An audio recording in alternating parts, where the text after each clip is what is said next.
Assalamualaikum and greeting everyone. So today I'm Nat, Loha, Ayuni, Pipa, and we will be sharing our knowledge on ethics in engineering, and we will be focusing on the case study of the failure of Tunku Mizan Zainal Abidin Stadium. Sultan Mizan Zainal Abidin Stadium is a multi-purpose stadium in Kuala Terengganu, Malaysia. Constructed by a South Korean construction firm, the stadium holds 50,000 people and is named after the reigning Terengganu ruler, who is Sultan Mizan Zainal Abidin. Built as the pride of the state, the 300 million Sultan Mizan Zainal Abidin Stadium in Gong Bada suffered a major blow when its roof collapsed just a year after it was opened. No one was injured in the 9 a.m. incident. It was then the massive steel roof over half of the stands collapsed, being destroyed completely. There was no one inside, but the failure could have easily harmed so many people since the capacity of the stadium was 50,000 people. So, only a few cars parked outside were destroyed, but the stadium, which was then the venue of SUKMA, which is the Malaysian Games, last year had been declared unsafe. Throughout this case study, the cause of the roof collapse was a failure on all levels of the project, from the owner to the designer or to the contractor.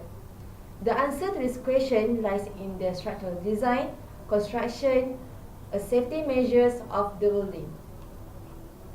The incident started when the design and construction of the building had been on an extremely fast-paced schedule to ensure the stadium was ready for the 2008 SUKMA Games. The roof structure design was also changed to a light frame steel structure, which was very late in the design. Thus, the time spent in designing it was questionable. Prior to the collapse, problems with the structure of the roof had already begun. Damage in the frames of the roof along with bang-like noises coming from the roof had been observed. Ironically, repairs for the roof were actually scheduled for the next exact day in which the roof fell down. So, moving on the timeline of the incident. At 9 a.m. in the morning, workers were doing their normal cleaning and maintenance when they heard a huge crashing sound. The supports at the outside of the stadium that held up the enormous cantilevered roof had failed, and the roof had fallen on the stadium sitting below. Fortunately, there were no casualties reported. The cause of the collapse, like many collapses, can be linked to many causes, adding up to the failure, including inadequate design, poor quality control, and improper material, among others. Okay, from the incident, several reasons could be pointed out, such as design failure, incompetency of staff, inappropriate choice of material, poorly constructed roof, and lack of quality supervision. First, we look at the design failure. The long gap between the last concrete stem and the concrete buttress was about 30 meters wide. There was not enough support for the large magnitude of force from its own weight. In addition to that, buckling occurred in the inclined members, which is a sign of load exceeding buckling capacity. Pull-out of threaded screws from the steel ball joints can also be observed after the incident. This means that they have been subjected to load beyond their capacities, resulting in failure. Next, incompetency of staff. The skills of the staff hired to construct the roof were inadequate, as the roof structure was very complex. Subsequently, the quality of work was not up to standard as required by the design. Moving on, inappropriate choice of materials. Defective welding in steel components, implying poor workmanship and strength of the materials used, did not achieve design requirements when tested in preliminary tests, thus reducing the mechanical strength of this structure. Next, poorly constructed roof.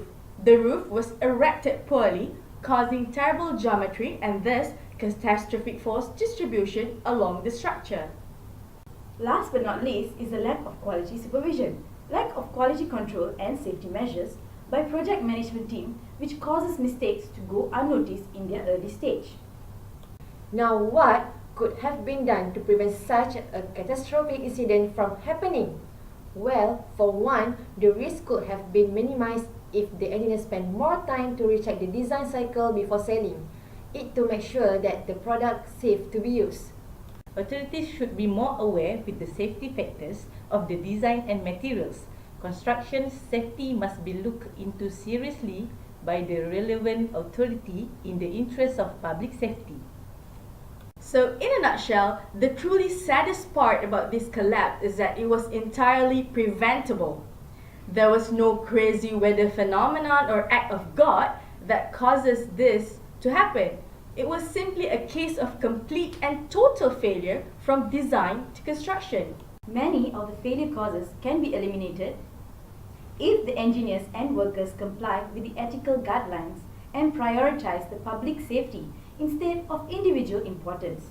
More design proposals should be considered and determine whether or not it is within the capacities of the firm constructing the structure.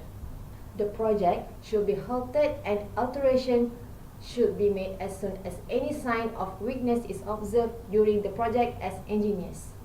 An engineer should also use suitable materials instead of one that didn't comply with the design need. Last but not least, quality inspection should be done from time to time to ensure the standards are followed. That's all from us. Hopefully, this case study of ours will bring an insight on ethics in engineering. Thank you!